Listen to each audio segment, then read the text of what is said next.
আজ আমি আপনাদের সামনে তুলে ধরতে চলেছি দুর্দান্ত একটি অ্যাকশন মুভি নোবডি। আর এই মুভির শুরুটাই হয় একদম ভিন্নভাবে। প্রথমেই আমরা একটি মানুষকে দেখতে পাই যার নাম হাজ। সে একটি অন্ধকার ঠান্ডা ধাতব ইন্টারগেশন রুমে বসেছিল। শরীর জুড়ে গভীর ক্ষত, মুখে শুকনো রক্ত, চোখে ঘুমহীন ক্লান্তি। কিন্তু তবুও অদ্ভুত এক স্টেডিনেস নিয়ে সে নিজের জ্যাকেটের পকেট থেকে একটি সিগারেট বের করে আগুন ধরায়। তার অপোজিটে বসে আছে সিবিআই এজেন্টরা। তাদের বুক ভরা অবিশ্বাস, চোখ ভরা প্রশ্ন, কারণ তাদের সামনে আজ পর্যন্ত কোনো অপরাধী এতটা আত্মবিশ্বাস নিয়ে বসে থাকতে পারেনি। আর তারা তদন্ত করে জানতে পেরেছে এই ব্যক্তি অত্যন্ত সাধারণ এবং দুর্বল প্রকৃতির একজন মানুষ। তাই তারা অবিশ্বাসের সাথে তাকে প্রশ্ন করে, তুমি এত ক্ষতবিক্ষত, এত সাধারণ এবং এত নাকারা মানুষ হয়ে একা কিভাবে পুরো রাশিয়ান মাফিয়াকে শেষ করলে? আর এটা নিয়েই মুভি। সে কিভাবে একা পুরো রাশিয়ান গ্যাংকে ধ্বংস করল। আর এর জন্য আমাদেরকে যেতে হবে 7 দিন পেছনে। আর এই 7 দিন আগে আমরা জানতে পারি হাজের জীবন ছিল একদম সাধারণ। সকালে ঘুম থেকে উঠে তার প্রথম কাজ ময়লার গাড়িতে ময়লা ফেলা। বাড়ির ময়লা হাতে নিয়ে সে দৌড়ে ময়লার গাড়িতে যায়, কিন্তু প্রতিদিনের মতোই তার পৌঁছানোর আগেই সেই গাড়িটা সেখান থেকে চলে যায়। ব্যর্থতা, হতাশা আর নিজের প্রতি বিরক্তি, এসব মিলিয়ে তার সকালগুলো হয়ে ওঠে আরও বেশি নিস্তেজ। তারপর বাসায় ফিরে প্রতিদিনকার মতো সে নিজের স্ত্রী বেকা, ছেলে ব্লেক আর মেয়ে স্যামির জন্য ব্রেকফাস্ট তৈরি করত। সবাইকে তৈরি করে দিয়ে সে নিজেও প্রস্তুত হয়ে যেত অফিসের জন্য। তার কাজ ছিল নিজের শ্বশুর এডির কনস্ট্রাকশন কোম্পানিতে সাধারণ অপারেটরের কাজ করা। আর এই জন্যই বেকা আর ব্লেক তাকে বারবার নাকারা, দুর্বল, অযোগ্য মনে করত। আর এখানে আমরা জানতে পারি হাজের জীবন ছিল অত্যন্ত অসম্মানের এবং ক্লান্তিকর। তার জীবন সবসময় একই রুটিনে চলত, আর তার জীবনে এন্টারটেইনমেন্ট বলতে কিচ্ছুই ছিল না।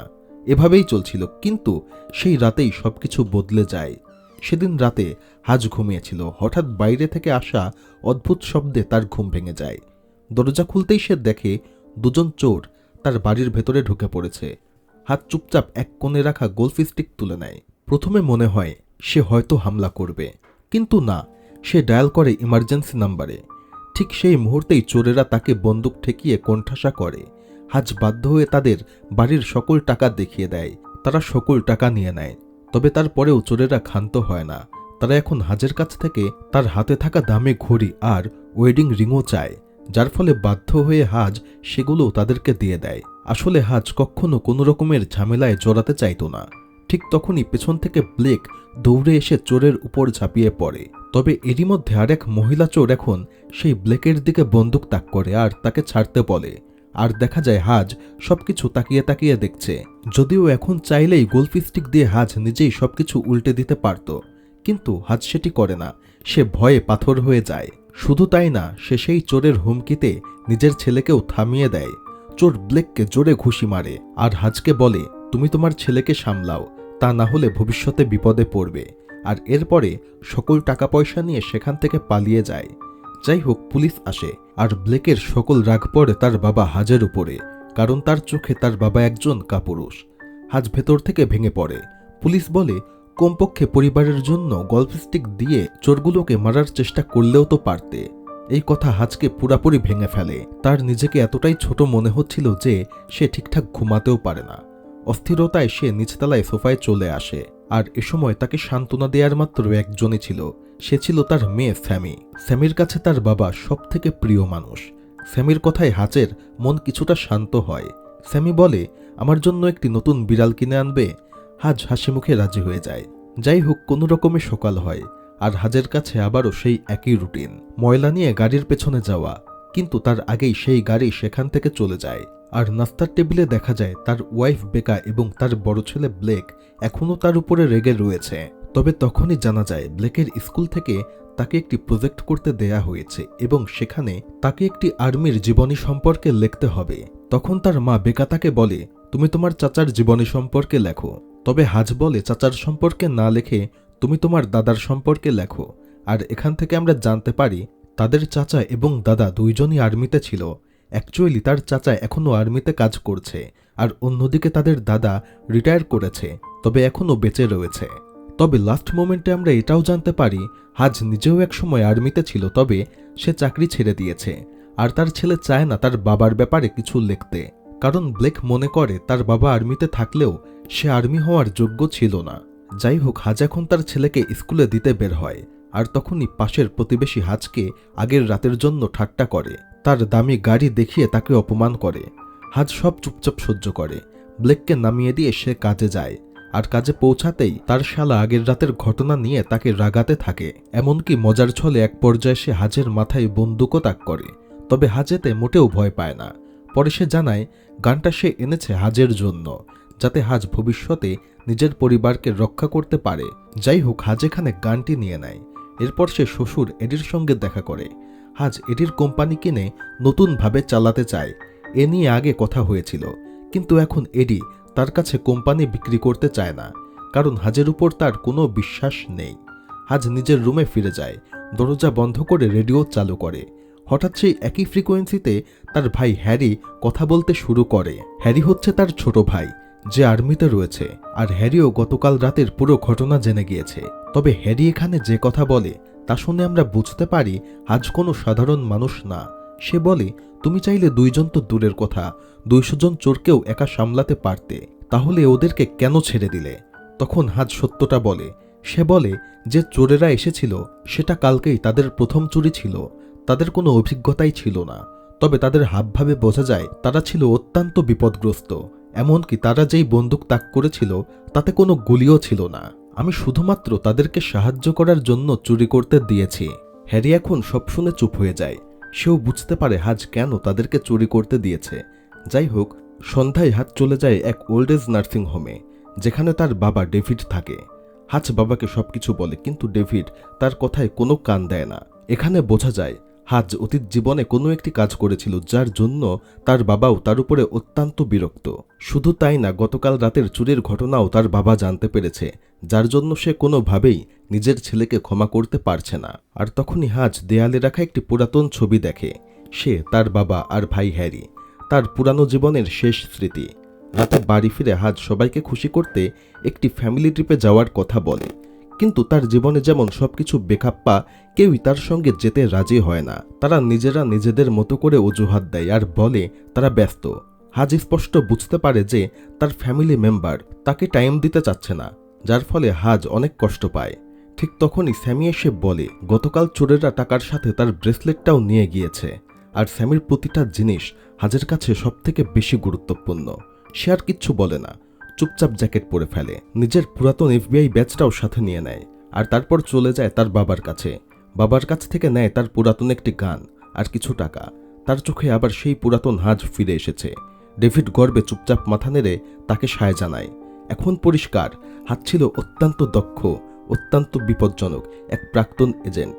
নিজের ইচ্ছায় চাকরি ছাড়লেও তার পরিবারের কেউ বুঝতে পারেনি যে সে আসলে কে, তার কি ক্ষমতা।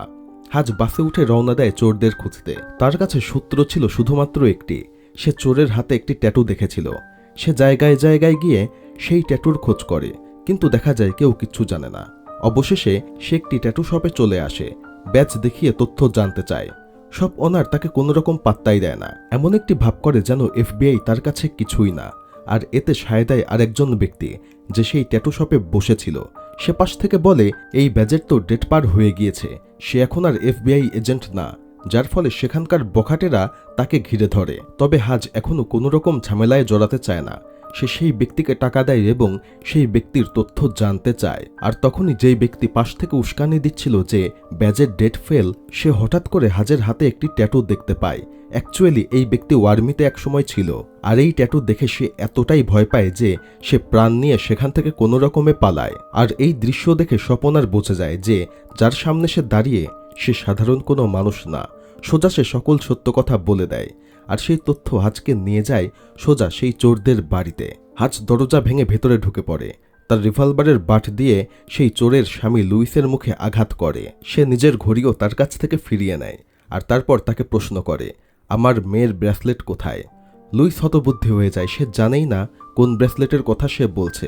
এই চোর দম্পতি হাজকে আটকানোর চেষ্টা করে, কিন্তু তারা হাজের কিছুই করতে পারে না। হাজ প্রায় গুলি করতেই যাচ্ছিল, ঠিক তখনই পাশের রুম থেকে একটি বাচ্চার কান্নার শব্দ শুনতে পায়। তখন সে দরজা ঠেলে ভেতরে ঢোকে আর দেখতে পায় একটি বাচ্চা ছেলে, যার মুখে অক্সিজেন মাস্ক লাগানো। বোঝা যাচ্ছে যে এই ছেলেটা আর বেশিক্ষণ বাঁচবে না। সে এখন বুঝতে পারে এই ছেলের চিকিৎসার জন্যই তারা হয়তো চুরি করেছে। আর এই চোর দম্পতিও জীবন বাঁচানোর জন্য কান্নাকাটি শুরু করে দেয়। তারা বলে, আমরা তোমার সকল টাকা ফিরিয়ে দেব, শুধু আমাদের বাচ্চাকে মেরো না।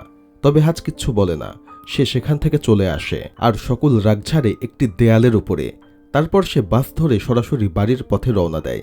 বাসটা ছিল খুবই ফাঁকা। ঠিক তখনই কিছু মাতাল সেই বাসে উঠে পড়ে। আর গভীর রাত হওয়ায় রাতে বাসে তেমন কোনো যাত্রীও ছিল না। আর তারা এসেই এক যাত্রীকে উত্ত্যক্ত করতে শুরু করে। লোকটি ভালোভাবেই সেখান থেকে সরে যায়। তারপর তারা নজর দেয় এক তরুণীর দিকে। আর এখানে তাদেরকে থামানোর মতো কেউ ছিল না। অন্যদিকে হাজ এই সকল কিছু দেখছিল। আর যেহেতু হাজের মাথা আগে থেকেই গরম হয়েছিল, তাই সে এখন সেই বাস ড্রাইভারকে সেখান থেকে নেমে যেতে বলে। আর ড্রাইভারকে নামিয়ে দিয়ে সে তার রিভলভারের গুলিগুলোও ফেলে দেয়। তারপর সে শুরু করে খালি হাতে ফাইট। মুহূর্তের মধ্যে শুরু হয়ে যায় এক দুর্ধর্ষ লড়াই। প্রথম দিকে 3 জন তাকে মারতে থাকে, কিন্তু হাজ কোনোভাবে থামে না। সে খালি হাতেই একে একে তাদেরকে মারতে থাকে। তবে এক পর্যায়ে সেই গুন্ডারা হাজকে ছুঁড়ে সেই বাস থেকে ফেলে দেয়। তবে তারপরেও হাজ আবার ভেতরে চলে আসে এবং তাদেরকে পেটাতে শুরু করে। আর এখন সে হাতের কাছে যা পায়, এমনকি বাসের রড পর্যন্ত খুলে নিয়ে সেই গুন্ডাদেরকে মারতে থাকে। আর এমন নৃশংসভাবে মারে যে প্রত্যেকের হাড্ডিগুড্ডি একদম ভেঙে ফেলে।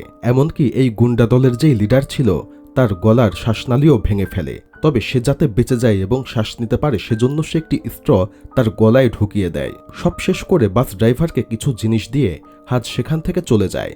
বাড়ি পৌঁছে সে লুকিয়ে লুকিয়ে বাসায় ঢোকার চেষ্টা করে, কিন্তু বেকা তাকে দেখে ফেলে। হাজের রক্তমাখা শরীর দেখে সে এখন ভয় পেয়ে যায়। যাই হোক, বেকা এখন তার ট্রিটমেন্ট করে আর বলে, এসব বন্ধ করো, তা না হলে আমি তোমাকে ছেড়ে চলে যাব। এদিকে শহরের অন্য প্রান্তে প্রবেশ করে নতুন চরিত্র, যার নাম উইলিয়ান। এক ক্লাবের নাচে গান গায়, অহংকারে ভরা ধনকুবের এক রাশিয়ান মাফিয়া। তার ব্যাংকে বিশ্বের বড় বড় অপরাধীরা কালো টাকা রাখে। ঠিক তেমনই আজকে এখানে একটি অনেক বড় ক্লায়েন্ট এসেছিল তার ব্যাংকে অনেক পরিমাণে টাকা রাখার জন্য। কিন্তু তার এই নাচ গান দেখে তার সন্দেহ হয় যে এই ব্যক্তির ব্যাংকে টাকা রাখা নিরাপদ কিনা। আর এটি বুঝতে পেরে সেই রাশিয়ান মাফিয়া তার ক্ষমতা দেখানোর জন্য একটি গ্লাস ভেঙে সেই ভাঙা অংশ দিয়ে একজন নিরপরাধ মানুষকে খুন করে ফেলে। যার ফলে এই ক্লায়েন্টের চোখ কপালে উঠে যায় আর সে বুঝতে পারে যে না, সত্যিই এই ব্যক্তির কাছে টাকা রাখা নিরাপদ। তবে তখনই সেই মাফিয়া লিডারের কাছে কল আসে, তার ভাইকে নাকি কেউ মেরে ঝাঁঝরা করে দিয়েছে। উইলিয়ানেতে রেগে জ্বলে যায়। সোজা সে হসপিটালে চলে আসে আর সেখানে গিয়ে প্রথমেই তার ভাইয়ের ড্রাইভার যে আহত ছিল তাকে পেটাতে শুরু করে আর জিজ্ঞেস করে কে তার ছোট ভাইকে মেরেছে। অ্যাকচুয়ালি তার ছোট ভাইকে হসপিটালে আনার পরে সে হসপিটালেই মারা যায়। আর ইউলিয়ান যখন জানতে পারে তাদের পুরো দলকে একজন মাত্র ব্যক্তি পিটিয়েছে, এটি শুনে সে একদম হতভম্ব হয়ে যায়। কিন্তু বিস্ময়ে থেমে থাকার মানুষ সে না, বদলা নেবে সেটাই তার ধর্ম আর সেটাই তার নেশা। সে এখন চিৎকার করে ওঠে। ঠিক তখনই তার ভাইয়ের এক সাথী উইলিয়ানের হাতে একটি ক্রেডিট কার্ড তুলে দেয়। কার্ডটির মালিক ছিল হাজ, যা ভুলবশত মারামারির সময় বাসে পড়ে গিয়েছিল। ইউলিয়ানের চোখে আগুন জ্বলে ওঠে। এদিকে সবকিছু থেকে অজানা হাজ পরদিন আবার নিজের সেই একই নিরানন্দ একঘেয়ে রুটিনে ফিরে আসে। কিন্তু ঠিক তখনই ফোন আসে হ্যারির। হ্যারি জানিয়ে দেয় গতরাতে হাজ অনিচ্ছাকৃতভাবে শহরের সবথেকে ভয়ঙ্কর রুশ মাফিয়া বস ইউলিয়ানের ভাইকে মেরে ফেলেছে। হ্যারি স্পষ্ট বলে, ইউলিয়ান এই শহরের সবথেকে বড় বস। তার সাথে যেহেতু ঝামেলায় জড়িয়ে পড়েছ, তার মানে বড় একটি ঝামেলা হবে, কারণ সে হাত গুটিয়ে বসে থাকবে না। তাই তুমি পরিবার নিয়ে এখান থেকে গা ঢাকা দাও, আর আজই এক্ষণে। হাজও এটি শুনে নিস্তব্ধ হয়ে যায়। তার কাছে পরিবারই তার পৃথিবী, তার দুর্বলতা, তার শক্তি সবকিছুই তার পরিবার। কিন্তু দুঃখের বিষয়, পরিবার রাগের রাতে তার ভ্যাকেশন প্রস্তাবও ফিরিয়ে দিয়েছিল। তার কথা কেউ শোনে না, গুরুত্বও দেয় না। সে যদি সবাইকে নিয়ে এখন যেতেও চায়, কেউ যাবে না, আর গেলেও সবাই এখন তাকে দুর্বল মনে করবে। তাই সে আপাতত পালানোর পরিকল্পনা স্থগিত করে। তারপর সে ছুটে যায় তার সবথেকে ভরসার মানুষ বারবারের কাছে, এক আন্ডারওয়ার্ল্ড বিশেষজ্ঞ, যার কাছে সকল মাফিয়ার খোঁজখবর থাকে। বারবার হাজের হাতে তুলে দেয় ইউলিয়ানের গোপন কিছু তথ্য। আর সেখান থেকে সে জানতে পারে ইউলিয়ানের একটি নিজস্ব ব্যাংক রয়েছে, আর যেখানে বিশ্বের ভয়ঙ্করতম অপরাধীরা টাকা রাখে, যার ফলে পৃথিবীর সকল বড় অপরাধীদের সঙ্গে তার লিঙ্ক আপ রয়েছে। যার ফলে হাজ ঠিক করে নিজের জন্য না হলেও পরিবারের জন্য হলেও তার পরিবার নিয়ে তাকে গা ঢাকা দিতে হবে। অন্যদিকে আমরা ইউলিয়ানকে দেখতে পাই। সে হাজের ক্রেডিট কার্ড নিয়ে হাজির হয় তারই এক হ্যাকারের কাছে। সে মরিয়া হয়ে চেষ্টা করে হাজের খোঁজখবর বের করার, কিন্তু কোনোভাবেই সে কোনো তথ্য পাচ্ছিল না। সে অবাক হয়ে যায় যে কার্ড হ্যাক করার পরেও সেখানে ইন্টারনেটে হাজের কোনো অস্তিত্বই নেই, কোনো রেকর্ড, কোনো ঠিকানা, কোনো ইতিহাস, কিচ্ছু নেই, একদম জিরো। তাই বাধ্য হয়ে ইউলিয়ান এক সরকারি কর্মকর্তাকে তার বেশ কিছু ফটো দিয়ে ব্ল্যাকমেইল করে এবং হাজের তথ্য বের করতে বলে, যার ফলে সেই অফিসার লিফট দিয়ে নেমে যায় সিক্রেট আর্কাইভে, যেখানে মানবজাতির সবথেকে বিপজ্জনক এজেন্টদের ডেটাবেস থাকে। আর সেখানে যখন সে হাজের ফাইল খোলে তখন তার মুখের রঙই পাল্টে যায়। সে ভয়ে কাঁপতে থাকে, কারণ হাজ কোনো সাধারণ মানুষ না, তার নাম লেখা আছে নোবডি, সরকারের বিশেষ গোপন পরিষেবার সবথেকে নির্মম এবং নিখুঁত হত্যাকারী। স্বয়ং আমেরিকা সরকার যাদেরকে ভয় পেত তাদেরকে মারার দায়িত্ব পড়ত এই হাজের উপরে। আর এগুলো এত ভয়ঙ্কর মিশন ছিল যে এখানে 100% কাজ হতেই হবে। যদি কাজ না হয় তাহলে উল্টো সেই মারা যাবে। আর সরকার সেখানেই হাজকে পাঠাতো, আর আজ পর্যন্ত কোনো টার্গেট তার ব্যর্থ হয়নি। ফাইল দেখে হ্যাকার আতঙ্কে চাকরি ছেড়ে দেয়, কারণ সে বুঝতে পারে উইলিয়ান যত বড় মাফিয়া লিডারই হোক, হাজের সঙ্গে লড়াই করা তার পক্ষে সম্ভব না। হাজ একাই 100। কিন্তু উইলিয়ানও দমার পাত্র না। সে এখন হাজের ঠিকানা জেনে গিয়েছে, আর সে এখন চায় হাজসহ তার পুরো পরিবারকে মেরে ফেলতে। অন্যদিকে হাজ ঘরে ফিরে আবারও পরিবারকে ভ্যাকেশনে যেতে বোঝানোর চেষ্টা করে, কিন্তু ঠিক তখনই বাইরে থামতে থাকে কালো কাচের জানালাওয়ালা কয়েকটি গ্যাংস্টারের গাড়ি। হাজের স্পাইন দিয়ে ঠান্ডা স্রোত বেয়ে যায়। সে দৌড়ে পরিবারকে বেসমেন্টে নামিয়ে দেয়। সে বুঝতে পারে এখন আর এখান থেকে বের হওয়া সম্ভব না। সে এখন তার পরিবারকে বলে, একদম চুপ থাকবে, কোনো শব্দ না, যাই হোক এখান থেকে বের হবে না। ঘরের সব লাইট সে বন্ধ করে দেয়, আর হাজ এক কোণে গোল্ফ স্টিক হাতে নিয়ে অপেক্ষা করতে থাকে। দরজা ভেঙে ঢুকতেই সে ঝাঁপিয়ে পড়ে। যেহেতু তার কাছে অস্ত্র ছিল না, তাই সে এখন হাতের কাছে যা পায় তাই সে অস্ত্র বানিয়ে ফেলে এবং সেগুলো দিয়েই সে শত্রুর মোকাবেলা করতে থাকে। তবে শত্রুরা যেহেতু সংখ্যায় অনেক ছিল এবং তাদের হাতে অস্ত্র ছিল, তাই তারা এক পর্যায়ে ট্রিজার গান দিয়ে তাকে সেন্সলেস করে ফেলে। তারা তাকে হাতকড়া পরিয়ে জীবিত অবস্থায় ইউলিয়ানের কাছে নিয়ে যাওয়ার চেষ্টা করে। তবে জ্ঞান ফেরামাত্র হাজ তার পরিস্থিতি বুঝতে পারে। সে সবার প্রথমে তার আঙুলের একটি জয়েন্ট খুলে ফেলে, যার ফলে সেই হাতকড়া সহজেই তার হাত থেকে বের হয়ে আসে। তারপর সে আবারও তার আঙুল জায়গা মতো সেট করে নেয়। আর সে গাড়িতে পাশে একটি ফায়ার এক্সটিংগুইশার দেখতে পায়। সেটি সে অন করে পুরো গাড়িতে ধোঁয়া করে ফেলে। এই গাড়িতে ছিল মোটে 3 জন কিলার, আর ড্রাইভার ধোঁয়ায় কিছু দেখতে না পেরে সামনের একটি পিলারের সঙ্গে অ্যাক্সিডেন্ট করিয়ে দেয়, যার ফলে সামনে বসে থাকা 2 জন কিলার সঙ্গে সঙ্গে মারা যায়। তবে হাজকে যেহেতু পেছনে রাখা ছিল, তাই সে আহত হলেও বেঁচে সেখান থেকে বের হয়ে আসে। আর তখন দেখা যায় পিছনে বসে থাকা আরেকজন কিলারও এখনও মারা যায়নি, সে বেঁচে রয়েছে। তবে তার অবস্থা এতটাই খারাপ যে সে কিছুক্ষণের মধ্যেই মারা যাবে। হাজ এখন সেই মৃতপ্রায় সন্ত্রাসীকে বলে, আমি একসময় সরকারের জন্য কাজ করতাম হিটম্যান হিসাবে। আমার অ্যাকিউরেসি ছিল 100%, এটাই ছিল আমার কাজ। সে নিজের শেষ মিশনের কথা বলতে শুরু করতেই লোকটি সেখানে মারা যায়। যাই হোক, হাজের গল্প শেষ হয় না। সে এখন দৌড়ে বাড়ি ফিরে আসে। দেখা যায় বাড়ি ভরা সন্ত্রাসীদের ডেড বডি। সে সবার প্রথমে আগে গোসল করে, তারপরে সে কিছুটা শান্ত হয় এবং তারপরে সে তার পরিবারকে বেসমেন্ট থেকে বের করে নিয়ে আসে। তবে সে তার ছোট্ট মেয়ের চোখ বন্ধ করে রাখে, যাতে সে এই বিভৎস দৃশ্য না দেখতে পায়। সে বেকাকে বলে, তুমি 2 জনকে নিয়ে ওয়াশিংটনে চলে যাও, আমি পরে আসব। বেকা এখন বুঝতে পারে যে তার হাজব্যান্ড কতটা শক্তিশালী একটি এজেন্ট ছিল, যাকে তারা সবসময় অপমান এবং অবহেলা করেছে। পরিবার চলে গেলে হাজ ফিরে আসে বাড়ির ভেতরে। সে মৃত ডেড বডিগুলোকে এক সাইডে সাজিয়ে রাখে, আর একজন এখনও বেঁচে ছিল তাকে সামনে রেখে হুইস্কি ঢালে। তারপর শুরু হয় বাকি কাহিনী বলা। সে তাকে তার শেষ মিশনের কথা বলে, সেই মিশন যেখানে তাকে এমন এক এজেন্টকে মারতে বলা হয়েছিল যে সরকারের গোপন তথ্য ফাঁস করছিল। কিন্তু লোকটা মৃত্যু ভয়ে কাঁদতে কাঁদতে বলেছিল, আমার পরিবারের আমি ছাড়া আর কেউ নেই, আমাকে মেরো না, আমি বদলে যাব। হাজ সেদিন তাকে বাঁচিয়ে দেয়।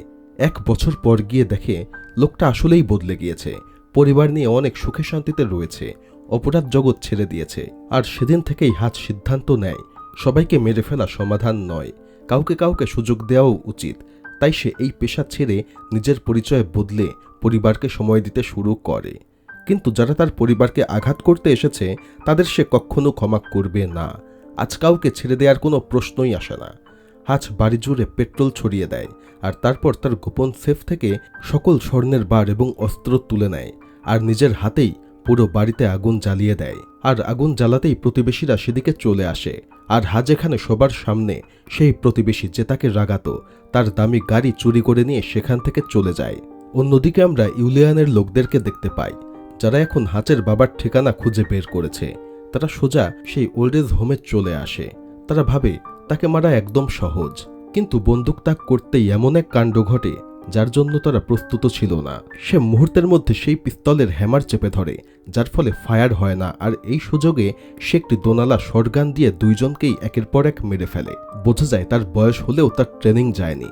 এদিকে হাজ ফিরে আসে সেই এডির কোম্পানিতে, মানে শ্বশুরের কোম্পানিতে। সে অনেক দিন ধরে তার শ্বশুরের কোম্পানি কিনতে চাইছিল, আর আজকে সে সকল গোল্ড বার দিয়ে সেই কোম্পানি চায়।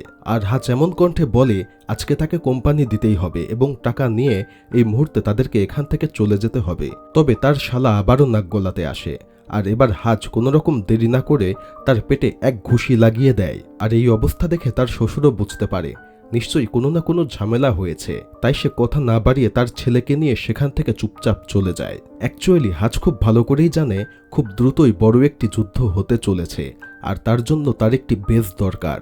আর সেই ফ্যাক্টরিকেই তার বেস বানানোর সিদ্ধান্ত নেয়। সে সকল অস্ত্র, সব যন্ত্র, সব লোহালক্কর জোগাড় করে বিভিন্ন রকমের ফাঁদ তৈরি করতে থাকে। আর কিছুক্ষণের মধ্যেই সে এই পুরো ফ্যাক্টরিকে একটি মরণ ফাঁদ বানিয়ে ফেলে।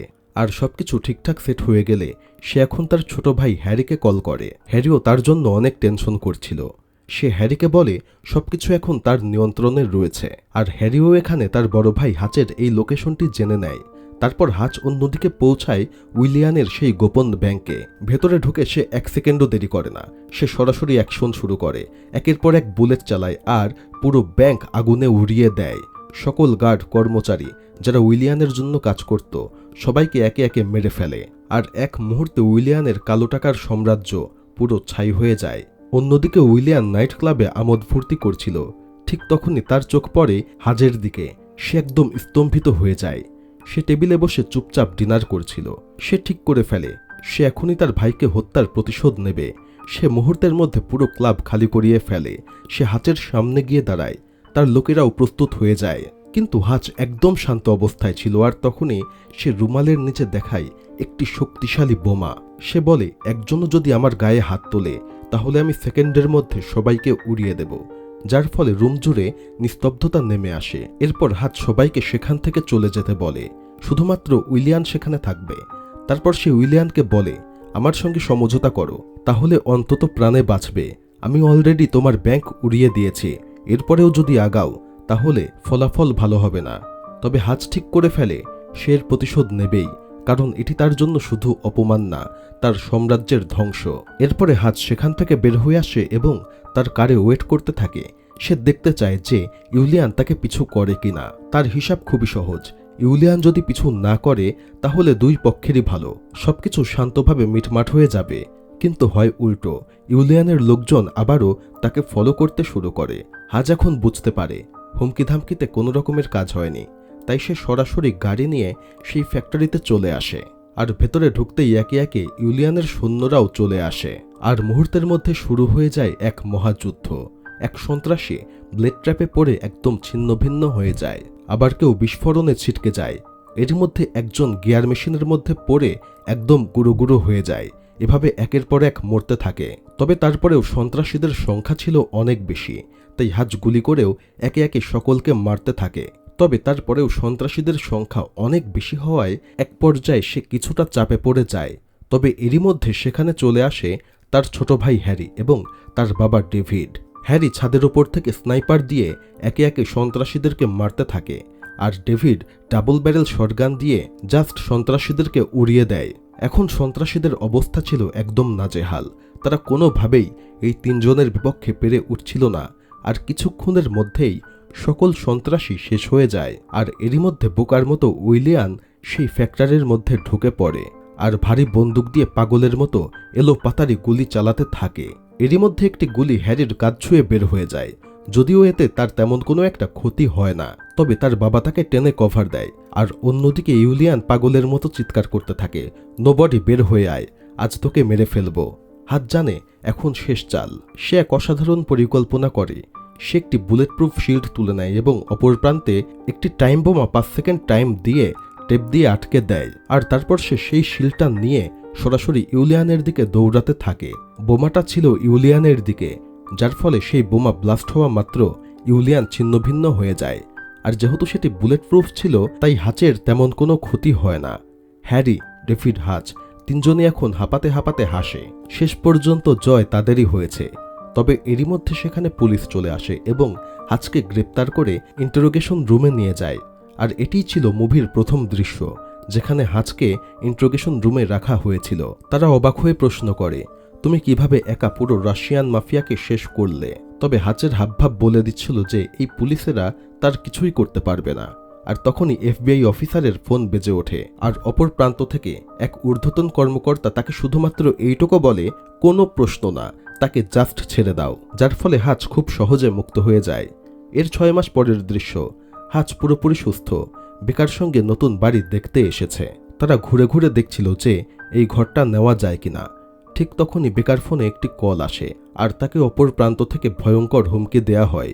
সে কাঁপতে কাঁপতে ফোনটা হাচের হাতে তুলে দেয়। হাচ কণ্ঠ শুনেই থেমে যায়। সে বুঝতে পারে অসমাপ্ত গল্প আবারও ফিরে এসেছে। সে 1 সেকেন্ড দেরি না করে ফোন কেটে দেয়। সে জাস্ট ডিলারকে এইটুকু জিজ্ঞেস করে, এই বাড়িতে কি কোনো বেসমেন্ট রয়েছে? কারণ সে বুঝতে পারে যুদ্ধ এখনও শেষ হয়নি, বরঞ্চ নতুন যুদ্ধ শুরু হতে চলেছে। আর কে ফোন করেছিল, কেই বা নতুন শত্রু, আর কি বিপদেই বা পড়তে চলেছে তা জানতে হলে আপনাদেরকে পরের পার্ট দেখতে হবে। আর সেটি আপলোড করা হবে আমার নতুন চ্যানেলে। আর সেই চ্যানেলে শশাঙ্ক রিডেম্পশন সহ আরও বিখ্যাত বিখ্যাত মুভি এক্সপ্লেইন করা রয়েছে। শুধু তাই না, নতুন চ্যানেলে আসতে চলেছে একটি অসাধারণ অ্যাকশন সিরিজ। চ্যানেল লিংক আপনারা ডেসক্রিপশনেই পেয়ে যাবেন। আর অবশ্যই চ্যানেলটি সাবস্ক্রাইব করবেন। ধন্যবাদ।